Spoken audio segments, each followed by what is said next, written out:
ரசூல் ஸல்லல்லாஹு அலைஹி வஸல்லம் அவர்களுக்கு சூனியம் செய்யப்பட்டதா இல்லையா என்று பார்த்தா, புகாரில் வரக்கூடிய செய்தி, ஆயிஷா ரலியல்லாஹு அன்ஹா ரிவாயத், ரசூல் ஸல்லல்லாஹு அலைஹி வஸல்லம் அவர்களுக்கு சூனியம் செய்யப்பட்டது. கிதாபு தாவாத், அது மாதிரி கிதாபு திப், நிறைய அறிவிப்பு இந்த செய்தி பல இடங்கள்ல வருது. ரசூல் ஸல்லல்லாஹு அலைஹி வஸல்லம் சூனியம் செய்யப்பட்டது.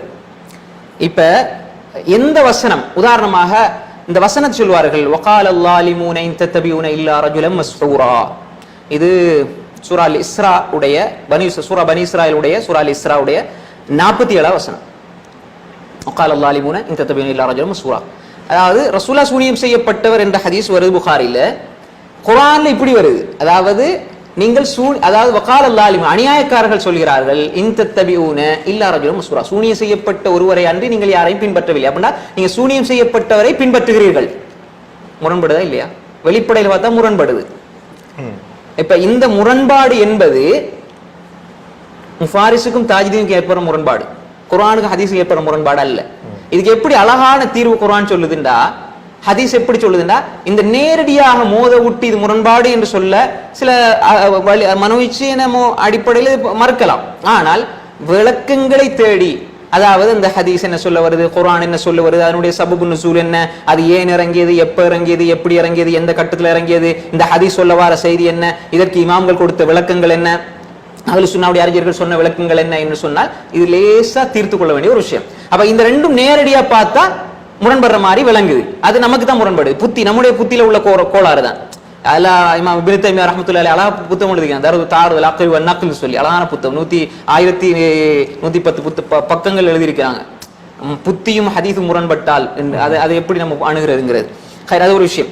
இப்ப இந்த ஹதீஸை எடுத்துக்கொண்டால், இந்த குர்ஆன் வசனத்தை எடுத்துக்கொண்டால் முரண்படுற மாதிரி இருக்கும்.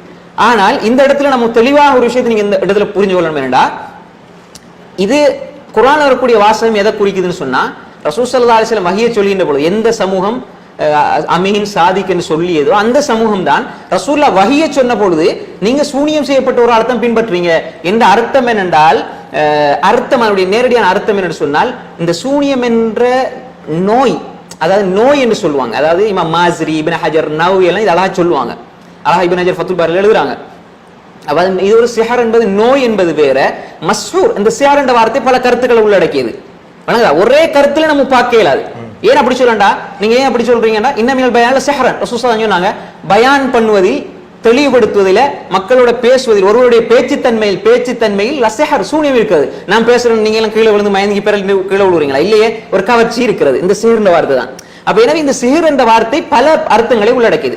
இந்த குர்ஆன்ல பயன்படுத்தப்படுற வாசகம் எதை குறிக்குது என்றால், புத்தி பேதலித்தவரையா பின்பற்றுகிறீர்கள். நேற்று வரைக்கும் நல்லா தானே எங்களோட இருந்தாரு, அமீனாக இருந்தால், சாதிக்கா இருந்தார். இன்றைக்கு புத்தி பேதலித்தவர்கள் என்ற அர்த்தத்தில் சொன்னார்கள். மஸ்ஹூர் என்றால் அதை இன்னும் குர்ஆன் வசனத்துல நிறைய அதாவது மஸ்ஹூரூன் வருது, நாங்க திருப்பப்பட்டவர்கள் என்றெல்லாம் வருது. சஹர் என்பது திருப்பப்பட்டது, கண்களை மறைப்பது, அது மாதிரி கவர்ச்சி என்ற கருத்துல வருது. இப்ப இந்த இடத்துல வர மஸ்ஹூர் என்பது அதாவது புத்தி பேதலித்தவரையா பின்பற்று. அந்த நேரத்துல சொன்னாங்க கவிஞர், ரசூல கவிஞரா இருந்தாங்களா? இல்ல. காஹின், குறிகாரர், ரசூல யாருக்கு குறி சொன்னாங்களா? இல்ல. அப்ப இது எப்படி சூனியம் மட்டும் சரியாது? இல்ல. அது தெளிவா புரிஞ்சு, புத்தி பேதலித்தவர், சூனியக்காரர், கவிஞர், பொய்யர் என்றெல்லாம் நிறைய சொன்னாங்க. சாதி கமின்னு சொன்னவங்க அவங்க டேமேஜ் பண்றதுக்கு சொன்ன வாசகம் இது. இது புத்தி பேதலித்தவர் என்ற அர்த்தம். இதுதான். இது அந்த கட்டத்தில் ஒரு 15 நாள் 10 நாள் வந்துட்டு போற நோயை சொல்ல இல்ல, ஆயுள் முழுக்க உள்ள பைத்தியாரன்னு சொல்ற மாதிரி சொன்னாங்க அவங்க. சரிதானே? இதான் அதுல உள்ள விஷயம். அப்ப ரசூலுல்லாஹி ஸல்லல்லாஹு அலைஹி வஸல்லம் அவர்களுக்கு சூனியம் செய்யப்பட்டதா வரக்கூடிய ஹதீஸ் புகாரில வருது.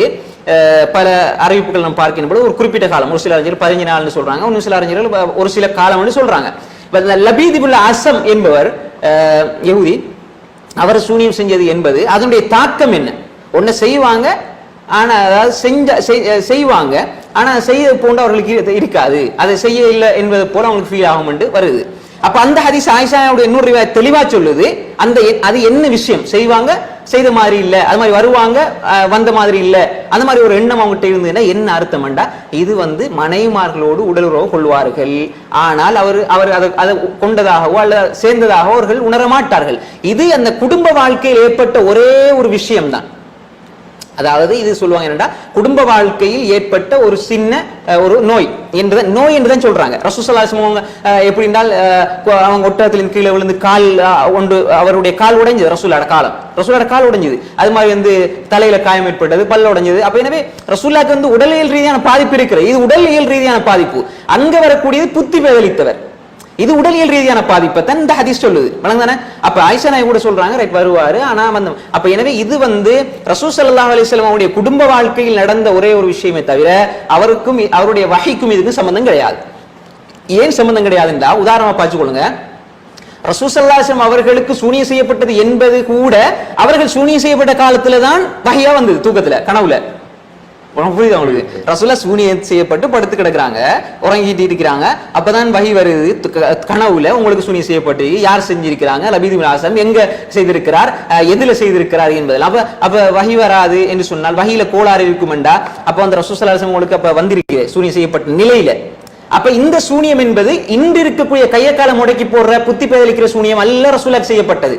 அந்த கருத்தை பார்க்கணும் நம்ம பயான்ல செய்கிற இருக்கிறது. அதே மாதிரி தான் இங்கே ஒரு விஷயத்தை நம்ம பார்த்து கொள்ள வேண்டும். ரசூலுல்லாஹ் அங்க வஹி வந்தது, வஹியுடைய அந்த சூனியத்தை எடுக்கிறதுக்கூடிய தீர்வும் அங்க வஹியில தான் வந்தது, அந்த சூனியம் செய்யப்பட்ட நிலையில தான். ஆனா அவர்களுக்கு ஏற்பட்ட பாதிப்பு உல விஷயத்துல, ஹதீஸுடைய விஷயத்துல, அவருடைய ஷரியாவினுடைய விஷயத்துல, அதை எத்தி வைக்கிற விஷயத்துல எந்த பாதிப்பும் ஏற்படுத்தவில்லை. அப்படி ஏற்பட்டு இருந்தா அந்த நேரத்தில் எதிர்பார்த்து கொண்டு இந்த காஃபிர்கள் சும்மா விட்டிருப்பாங்களா? அதுலயே பொய்ப்பித்து முழுவரையும் முர்த்ததாகி இருப்பாங்க. பாருங்க, இந்த வைத்தியாரணம், இந்த முர்த்ததாய் அது பின்னால நடந்தது. அப்ப அவங்களுக்கு லேசா இருந்தது. அப்படின்னா தான் அந்த செய்தி ஏதாவது ஒன்று வந்திருக்குமே. ஆனா அது வர இல்லை, அப்படி சொல்லவும் இல்லை. காரணம் என்னன்னா ரசூல் ஸல்லல்லாஹு அலைஹி வஸல்லம் அவங்களோட மனைவி மேலேயே இட்டு கட்டினாங்க. அது கூட எப்படி சஹாபாக்கள் 1-2 பேர் அதை கூட நம்பினாங்க. ஆனா அவங்க அறியாமையினால் நம்பிட்டாங்க. மிஸ்தா இப்னு உஸாஸா, ஹஸன் இப்னு சாபித், அது மாதிரி ஸைனப் பின் ஜஹஷ் எல்லாம் அது வருது அந்த வரலாற்றுல. அப்ப இப்படி பார்த்து கொண்டு இட்டுக்கட்டப்பட்ட செய்தியே இப்படி நம்பக்கூடிய அந்த காலத்துல இந்த முனாஃபிக்கள் நம்பி பரப்புனாங்க. ஒரு சில சஹாபாக்கள் கூட முன்ன பின்ன அவங்க ஏதோ மனிதன் அடிப்படையில் அந்த செய்தியில் ஏற்றுக்கொண்டிருந்தாங்க.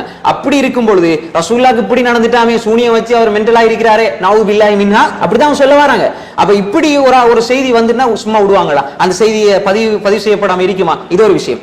அடுத்தது இன்னொரு விஷயம் என்னடா, சூனியம் செய்யப்பட்ட ஒருவர் அவருக்கு வஹி வந்தா அதுல கோளாறு இருக்கும் அல்லது வஹி எத்தி வைக்கல பிரச்சனை இருக்கும்டா, இதை மூசா அலைஹிஸ்ஸலாத்துக்கு அப்ளை பண்ணுங்க. சூரா தாஹாவை எடுத்து 66 வசனத்தை எடுங்க. அப்ப மூசா அலைஹிஸ்ஸலாத்துக்கும் சூனியக்காரர்கள் மத்தியில ஒரு டிபேட் போகுது. நீங்க உங்களோட 2 பேர், அதாவது சூனியக்காரர் முன்னால இருக்கிறாங்க, மூசா அலைஹிஸ்ஸலாம் இருக்கிறாங்க. இப்ப அவங்க என்ன செய்றாங்கன்னா அவங்களோட தடிய போறாங்க. ஃபால்கோ ஹிபாலஹும் வஐஸியஹும் யுகையலு இலைஹி மின் சிஹ்ரிஹிம் அன்னா தஸா. வளங்க சொல்ற. அப்ப மூசா அலைஹிஸ்ஸலாம் முன்னா இருக்கிறாங்க. அப்படி முன்னால் இருக்கக்கூடியவங்க அவங்களோட தடிய போறாங்க. யுகையலு இலைஹி மின் சிஹ்ரிஹிம், ஹிபால் அவருடைய கயிறு, ஹிபால்னா கயிறு, தடியை போடும்போது யுகையலு இலைஹி மின் சிஹ்ரிஹிம், மூசா அலைஹிஸ்ஸலாத்துக்கு முன்னால அது பாம்பு மாதிரி ஓடுது. அப்ப ஃபௌஜஸ ஃபீ நஃப்ஸி ஹைஃபத மூசா 67 வசனம் தாஹா, மூசாக்கு பயம் வந்துட்டு. அப்ப சூரியத்தால பாதிக்கப்பட்டு விட்டார். இந்த நேரத்தில் அல்லாஹ் சொல்றான், குல்னா லா தഖஃப் இன்னக அன்தல் அலா. அந்த பாதிக்கப்பட்ட நேரத்திலே அல்லாஹ்வோட வஹி வருது, நீங்கள் தான் உயர்ந்தவர், நீங்க பயப்பட வேணாம். அப்ப மூசா அலைஹிஸ்ஸலாம் சூனியத்துல பாதிக்கப்பட்டு அல்லாஹ் சொல்றான். ஆனா வஹீம் அவங்களுக்கு வருது, கரெக்டாவும் அவங்க செயல்படுறாங்க என்றால் இதை மறக்கணுமே. சூனியத்துல பாதிக்கப்பட்ட ஒருவர் வஹியை சொல்வதில் அவருக்கு பிழை ஏற்படும் என்றால் இதை மறக்கணும். குர்ஆன் வசனத்தை அவங்களுக்கு இந்த குர்ஆன் வசனத்தை மறக்கணும். ஏன்னா மூசா அலைஹிஸ்ஸலாம் அங்க சூனியத்துல பாதிக்கப்பட்டார்கள் என்று குர்ஆன் சொல்லுது.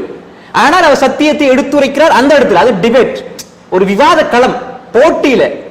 அப்ப இந்த இடத்துல அவர்கள் சூனியத்தால் பாதிக்கப்பட்டார்கள். அல்லாஹ் உடனே வஹி அனுப்புறான், சூனியத்தால் பாதிக்கப்பட்ட மூசா அலைஹிஸ்ஸலாத்துக்கு பயப்படாதீங்க. ஆனா பாதிக்கப்பட்ட என்ன அர்த்தம்டா, இந்த பாதிப்பு என்பது நம்ம இன்று இருக்கின்ற போல அப்படியே மயங்கி பிறண்டு மூளை அந்த மாதிரி அல்ல. ஒவ்வொரு கட்டத்துக்கு ஏற்ப பாதிப்பு மாறுபடும். எனவேதான் மூசா அலைஹிஸ்ஸலாத்துக்கு அப்படி ஒன்று நடந்திருக்குது. ஆனா அவங்க சத்தியத்தை தெளிவா சொல்லி கூட, அவர் உலுல் அஸ்ம்ல ஒரு ஆள். மூசா அலைஹிஸ்ஸலாம் எப்படி அல்லாஹ் கல்லமல்லாஹு மூசா தக்லீமா, அல்லாஹ் மூசா அலைஹிஸ்ஸலாம் பேசினான். அப்ப இப்படி எல்லாம் இருந்த மூசா அலைஹிஸ்ஸலாத்துக்கு அந்த பாதிப்பு வர இல்ல, அவங்களோட ரிசாலத்துல எந்த ஒரு பாதிப்பும் ஏற்படுத்த இல்ல. அதே மாதிரி தான் ரசூல் ஸல்லல்லாஹு அலைஹி வஸல்லம் ஒரு நோய், அது நோய் என்பதாகத்தான் இமாம் மாஸ்ரி சொல்றாங்க. அதாவது ஒரு வழிகட்ட கூட்டம். இமாம் மாஸ்ரியுடைய கருத்தை இப்னு ஹஜர் ஃபத்ஹுல் பாரியில் எழுதுறாங்க. அதுதான் நான் சொல்றேன், நான் சொல்லல.